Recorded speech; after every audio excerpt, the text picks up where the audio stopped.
this country from the beginning to the end of the year. Why? Because that's the way he wants it. He wants us to be dependent upon him. It's a Jewish country, isn't it? That's correct. There's always a struggle there, being a democracy and a Jewish country. Mm-hmm.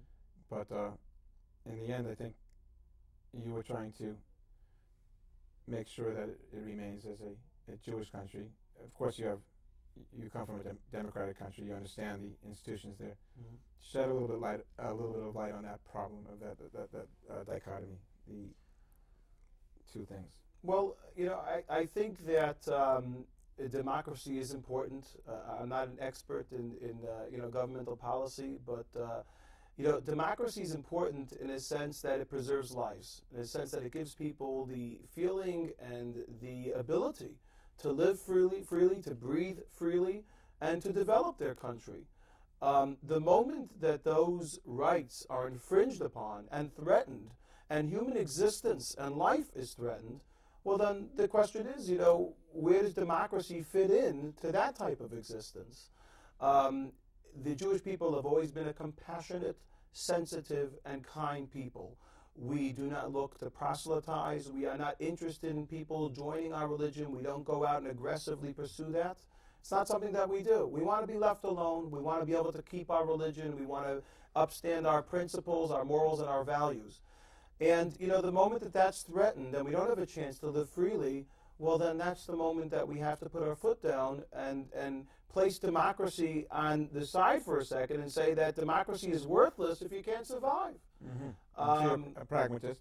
That's right. And the nature of the Jewish country is really what Israel is all about, being a homeland for the Jews in this little sliver of land. We're not looking for many countries.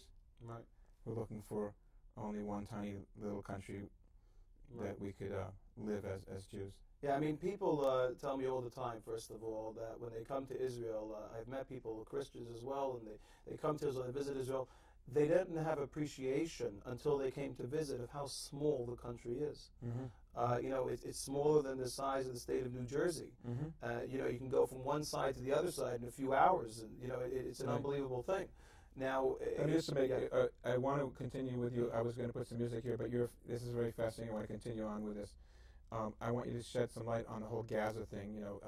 Israel pulled out of Gaza, and the Hamas still use that word occupation. That the occupation must end. The occupation must end. Isn't it true? Whenever they say the occupation must end, it means that there should be no sovereignty in any square inch of the place that we call Israel. Isn't that true? I mean, we gave up Gaza in order to make peace with the Palestinians, but then the missiles kept flying and landing in your town where you live, mm-hmm. in Sderot. Right, where I teach. Yeah, where you teach. So I mean, whenever they say, the occupation must end, they don't. They mean every square inch, don't they? Yeah, I mean, when you say the occupation must end, and you're threatening lives and sending missiles in order to make that very clear, I mean, how can you possibly trust someone who points a gun at your head? And second of all, how can you understand? It's hard to deal with someone with sound judgment when they take such radical means of making putting their point across. I mean, we moved all of the Jews out of this flourishing part of the land, out of Gaza. It was the leader of the fruits and vegetables and flowers. They were one of the main providers. Right. It's important for people to recognize, okay, that when we talk about Gaza, all right, if you went to see the developments, the Jewish settlements in Gaza, which they did of their own hands, their own sweat and brow, mm-hmm. and when you look at these settlements, you're not talking about little makeshift caravans that were mm-hmm. sitting there. You're talking about mansions, people's homes, people's businesses.